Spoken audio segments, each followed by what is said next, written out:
మీ పిల్లలు maths science లో dull గా ఉన్నారా? 100% మార్క్స్ కావాలంటే ఆన్లైన్ ట్యూషన్ ట్యుటోరిక్స్ లో జాయిన్ అవ్వండి. మాతో పాటు బిజినెస్ అనలిస్ట్ అనిల్ కుమార్ బచ్చు గారు ఉన్నారు. అనిల్ కుమార్ గారు నమస్తే. ఎఫ్డీల విషయంలో చూస్తే ఇది ఒక రివర్స్ ఎఫెక్ట్ లాగా ఉంది. ఇప్పుడు మీరు చెప్పిన దాని ప్రకారం చూస్తే ఆల్రెడీ చాలా బ్యాంకుల్లో ఎఫ్డీ రేటు చాలా తగ్గిపోయింది.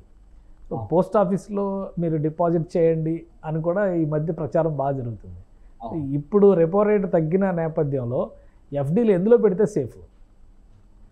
ఒకటండి, సేఫ్టీ కోసం మాత్రం కంపల్సరీ మీరు బ్యాంక్స్లో అయితే ఏంటంటే 5 లక్షల వరకు డీజీఐఐసి ఇన్సూరెన్స్ ఉంటుంది కాబట్టి ఎటువంటి కమర్షియల్ బ్యాంక్లో కూడా up to 5 lakhs away safety ఉంటాయి. దాని తర్వాత పోస్టల్ బ్యాంక్లో కూడా ఏవైతే అది కూడా కరెక్షన్ వచ్చే అవకాశం ఉంది, తగ్గించే అవకాశం ఉంది, బట్ ఇంకొన్ని రోజులు పడుతుంది.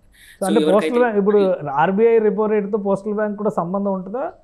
ఉంటుంది. కాకపోతే ఏంటంటే కొన్ని రోజులు పడుతుంది. ఎవరైనా ఇన్వెస్ట్ చేద్దాం అనుకుంటే డిలే చేయకుండా రేపు ఎల్లుండి ఈ కొత్త ఇంట్రెస్ట్ రేట్లు రాకముందే చేసుకుంటే ఏంటంటే లాక్ చేసుకోవచ్చు కదా. ఇంట్రెస్ట్ రేట్ల అడ్వాంటేజ్ ఏంటంటే మీకు 5 yearsకి 3 yearsకి 2 yearsకి ఎన్ని సంవత్సరాలు పెట్టాలనుకుంటే అన్ని సంవత్సరాలు ఎఫ్డీని లాక్ చేసుకుంటే ఈ ఇంట్రెస్ట్ రేట్స్ తక్కువ కాకముందే మనం ముందే లాక్ చేసుకొని పెట్టుకోవచ్చు అనమాట. ఆగడం వెయిట్ చేయొద్దు అనమాట ఈ టైంలో. ఓకే, అంటే బ్యాంక్లో అయినా కానీ పోస్ట్ ఆఫీస్లో అయినా కానీ ఏంటంటే ఎక్కడైనా సరే రెపో రేట్ మీద ఆధారంగా చేసుకునే అన్ని ఫైనాన్షియల్ ఇన్స్టిట్యూషన్స్ కూడా వాటిని ఇంట్రెస్ట్ రేట్స్ అనేది మేనేజ్ చేస్తూ ఉంటాయి అనమాట. అండ్ ఇంకొకటి అదొకటే కాదు, ఇది ఒకటే పరిణామం కాకుండా ఇంకొక మంచి పరిణామం ఎవరైతే లోన్స్ తీసుకునే వాళ్ళకి ఏంటంటే బ్యాంకుల్లోకి కూడా ఇంకొక రేషియో కూడా తగ్గించింది. అంటే సిఆర్ఆర్ అంటారు, కరెన్సీ రిజర్వ్ రేషియో అని.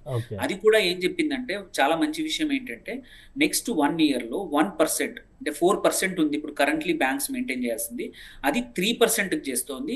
ఎవ్రీ క్వార్టర్ 0.25% తక్కువ చేయడం వల్ల బ్యాంక్స్కి అప్పు ఇవ్వడానికి ఎక్కువ అవైలబిలిటీ ఉంది.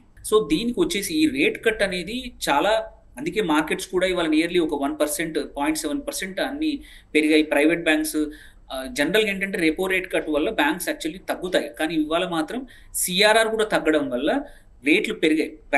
మార్కెట్స్ కూడా మంచిగా పెరిగాయి అనమాట. స్టాక్ మార్కెట్ పెరిగింది ఎందుకంటే బ్యాంక్స్కి ఈ రేపు మేము సిఆర్ఆర్ తక్కువ చేస్తున్నాం అన్నప్పుడు ఎక్కువ డబ్బులు అవైలబుల్ ఉంటాయి లోన్స్ ఇవ్వడానికి. సో రేషియో తగ్గించడం వల్ల సో ఇటు ఇంట్రెస్ట్ రేట్స్ తగ్గాయి, ప్లస్ అటు సిఆర్ఆర్ కూడా పెరగడం వల్ల బ్యాంక్స్కి మంచిది అనమాట. అండ్ కస్టమర్స్ కూడా లోన్స్ ఈజీగా వచ్చే అవకాశం ఉంది. వెదర్ హోమ్ లోన్స్ కానీ, బిజినెస్ లోన్స్ కానీ, పర్సనల్ లోన్స్ కానీ, కార్ లోన్స్ కూడా ఎక్కువగా పెరిగే అవకాశం. దేర్ బై అన్నిటికన్నా ఇంపార్టెంట్ ఏంటంటే ఇవి అవకాశం ఎక్కువ ఉంది కాబట్టి డిమాండ్ ఎక్కువై so on the whole GDP పెరిగే అవకాశం ఉంది. ఇట్లాంటివి ఒక విషయం అనిల్ కుమార్ గారు, డిపాజిట్స్ విషయం మీరు క్లారిటీ ఇచ్చారు కాబట్టి సీనియర్ సిటిజన్స్కి సపరేట్ ఇంట్రెస్ట్ రేట్ ఇవ్వడం అనేది ప్రతి బ్యాంక్లో కూడా చూస్తున్నాం మనం. సో వాటిపైన కూడా ఈ ఎఫెక్ట్ ఉంటుందా? రెపో రేట్ తగ్గింపు వలన డిపాజిట్ ఇంట్రెస్ట్ రేట్స్ కూడా కట్ డౌన్ చేయాల్సిన పరిస్థితి వస్తుందా? వస్తుంది. దానికి కూడా ప్రపోర్షనల్గా సేమ్ ఇక్కడ ఇప్పుడు సపోజ్ రెగ్యులర్ డిపాజిట్ రేట్లు 0.5% తగ్గాయి అనుకోండి, ఈవెన్ సీనియర్ సిటిజన్ డిపాజిట్ రేట్లు కూడా 0.5% తగ్గుతాయి. సో అందుకే ఇన్వెస్ట్మెంట్ చేయాలనుకుంటే మాత్రం వెయిట్ చేయకుండా బ్యాంకులు తగ్గించకముందే, ఈ డిపాజిట్ రేట్లు తగ్గించకముందే మనం ఎఫ్డీ చేసుకొని అందులో లాక్ చేసుకున్నాం అనుకోండి, మనకు ఈ కరెంట్ ఏదైతే హయ్యర్ ఇంట్రెస్ట్ రేట్ ఉందో అదే మనకి అప్లికబుల్ అవుతుంది. అలా కాకుండా పోస్టల్ సేవింగ్స్ ఇంకా టైం పట్టుద్ది. అలాగే సీనియర్ సిటిజన్స్ సేవింగ్స్ స్కీమ్ అని ఉంది, SRSC ఒకటి, అది కూడా 15 లక్షల వరకు ఒక సీనియర్ సిటిజన్స్ పెట్టుకోవచ్చు. అది హయ్యర్, ఈవెన్ బ్యాంక్స్ కన్నా కూడా సెంట్రల్ గవర్నమెంట్ స్కీమ్ ఎక్కువ ఇంట్రెస్ట్ రేట్ ఇస్తుంది అనమాట. ఒక్కొక్క పర్సన్కి 15 లక్షల వరకు. అక్కడ మీకు నియర్లీ 8% పైనే ఉంది. సో అక్కడ చాలామంది పెట్టుకుంటే ఏంటంటే 5 years వరకు లాక్ చేయొచ్చు. ఈవెన్ రేపు ఇంట్రెస్ట్ రేట్స్ తగ్గినా కానీ పాత ఇంట్రెస్ట్ రేట్స్ తోటే మనకి మన ఎఫ్డీలు రన్ అవుతాయి కాబట్టి మనకు బెటర్ ఇంట్రెస్ట్ వస్తుంది అనమాట. రైట్.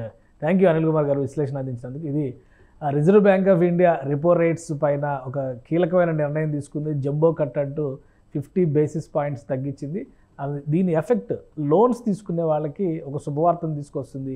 చాలా ఈజీగా లోన్ తీసుకోవడానికి రేట్ ఆఫ్ ఇంట్రెస్ట్ పర్సంటేజెస్ చాలా వరకు తగ్గేటువంటి అవకాశాలు కనిపిస్తున్నాయి. ఇక డిపాజిట్ల పైన కూడా దీని ప్రభావం ఉంటుంది. డిపాజిట్లకి సంబంధించిన ఇంట్రెస్ట్ రేట్ తగ్గే లోపే ఫిక్స్డ్ డిపాజిట్స్ చేసుకుంటే కనుక ఇప్పుడు అడ్వాంటేజ్ ఉండొచ్చు. కాబట్టి ఆర్బీఐ డెసిషన్ ఇంప్లిమెంటేషన్ జరగడానికి కొద్ది రోజుల సమయం పడుతుంది. కాబట్టి డిపాజిట్ చేయాలనుకునే వాళ్ళు ముందుగానే నిర్ణయం తీసుకుంటే కనుక అడ్వాంటేజ్ ఉంటుందని అనిల్ కుమార్ గారు సజెస్ట్ చేస్తున్నారు. ఇది special discussion. Keep watching. Suman టీవీలో మీ పర్సనల్ అండ్ బిజినెస్ ప్రమోషన్స్ కోసం కింది నెంబర్కి కాంటాక్ట్ చేయండి.